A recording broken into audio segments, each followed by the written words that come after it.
You are being quietly monetized. We all know about modern day marketing, especially when it comes to this little thing. And clearly, it's been working. A McKinsey study found that by 2023, 73% of consumers had paid for something through a website or browser on a phone or computer. That's up from 46% in 2019. If you do that math, that's roughly 30% increase in just 4 years. So I don't know if it's just me, but I feel like everywhere I turn, left, right, up, down, someone is trying to sell us something. This week I've been writing about having ad fatigue. I have 29,916 unread marketing emails. It honestly feels like there's almost nothing that you can do without ads. This monetization matters more than ever, as in today's economic climate, 69% of Gen Z workers report living paycheck to paycheck. But all this is out in the open, right? Everyone knows that advertisements are curated just for you. So why is the money still leaking? Has the algorithm just gotten that good? Not exactly. When we actually dug into the data, we found two possible answers. One being the more common culprit, the I word, inflation, or could it be something that we openly accept as a part of our day-to-day lives that's quietly running your pockets dry? If you want the full context, stick around for the entire video. If you want to jump straight to the answer, skip to the timestamp put in the box below right here. So with that said, let's get right into it.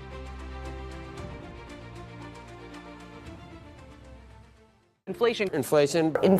To let you in on a little secret, the data shows that inflation alone doesn't tell the full story. For most Americans, the biggest expenses are usually housing and food. Now, of course, in nominal dollar terms, rents are much higher. An apartment that would cost you $1,000 in 1994 now costs almost $2,700. However, that doesn't tell the full story. When looking at the historical rent-to-income ratio, something interesting shows up. We see that in 2000, the median gross rent was about 25% of household income. In 2023, it was only 28% of household income. Not a meaningful increase. This tells us that the portion of their paycheck that people are spending on housing hasn't dramatically increased, although it feels like it. So rent did get more expensive, but not enough and on its own to explain why so many people feel financially trapped. So if it's not rent, is it food? Even though food prices feel brutal today, the data tells a much more nuanced story. If you look at 2024, households spent about 10.6% of their income on groceries and food,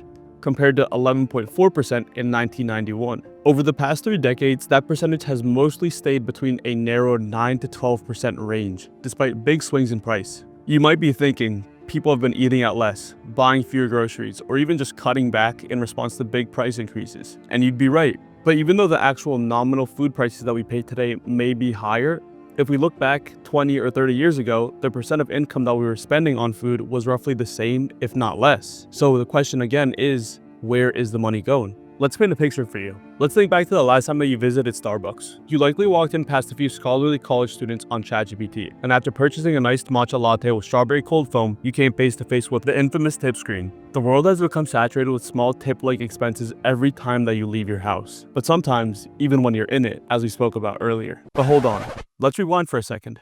How did you pay for that cup of matcha?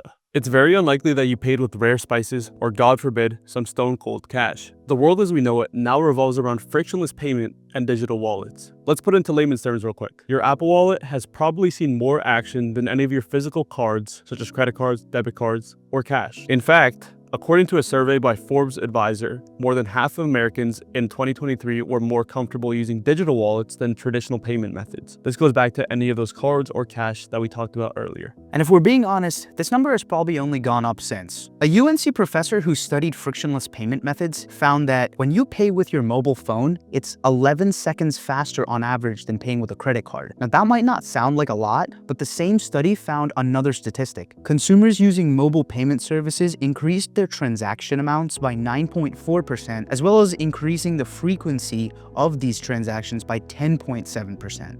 To bring that back to our case study, that's not only buying a lot more matchas, but buying them more frequently, simply because of how convenient it's been made. And again, if we're being honest, that's only one of the stops that the average American makes on an average Tuesday. When you think about it like this, it's easy to see how these small expenses add up, whether it's tips, service charges, delivery charges, interest. But when you're in the swing of things, that extra dollar that you're pressured to tip at Starbucks feels individual. I always click $20 because I feel pressured to do so, even if it's just to get a cup of coffee. You're probably also not accounting for that extra $5 you spent to get that Amazon delivery a little bit quicker, or the $10 delivery fee that you paid Uber Eats for that sushi dinner. And that right there is the pitfall. The fact of the matter is, it's really easy to see these expenses as individual because it's almost never a $1,000 charge. It's $9.99, $6.99, $3.99, $12.99, plus tax, plus fees. All of those one and done purchases that you thought were indeed small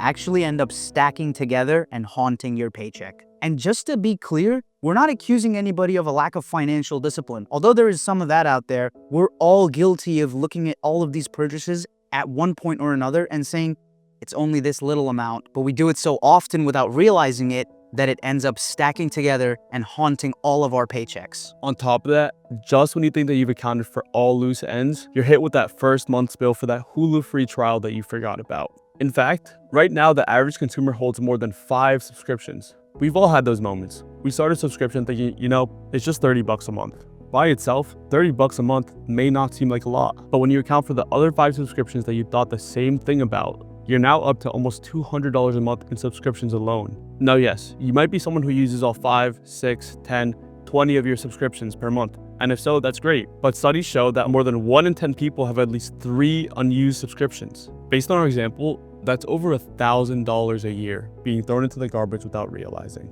If you invested that same $1,000 into the stock market, by the time you retire, you'd have over $120,000. That is literally the value of a Porsche 911. Now, speaking of the market, if that's not enough evidence for the growth in our usage of subscriptions, albeit many of them impacting our lives positively, it's not a surprise that subscription businesses have grown 5 times faster than S&P 500 companies in the past decade. Now think about that for a second. The S&P 500 has companies like Apple, Nvidia, Tesla, which have grown hundreds of % over the last decade, pulling it up. And still, the index accounts for growing 5 times slower than these subscription businesses. For many, including ourselves, without realizing it, we've grown into a society where the idea of paying once a month for a service or application has actually made our lives easier. A lot of us are also lucky enough to own a device that allows us to not only call our moms and wish them a happy Mother's Day from across the world, but also now replaces the need to carry a bulky wallet to most establishments. While both of these and other forms of monetization are indeed a gift, it can also be a curse if we do not learn to adapt to the ease of purchase available to us on a day-to-day, minute-to-minute basis. So now the question emerges, how do you move forward? We don't want to burden you with the same financial advice that every guru gives about cutting out that $6 matcha from Starbucks. You should be able to enjoy the things that you choose and afford despite any of the advice that you see online. Our goal here is to simply inform you about topics that we find interesting so that you can look at things more clearly on a day-to-day, video-by-video basis. When you start seeing things from a more economically clear lens, it allows you to focus more of your time on your future and your choices. Keep an eye out for our next video because we'll be touching upon just that. So make sure to subscribe and click that bell so you never miss a video. We would also love to hear your thoughts on this current video, so please leave comments down below and leave a like if you feel like we've deserved it. Until then, thank you for watching today's video. We'll see you in the next.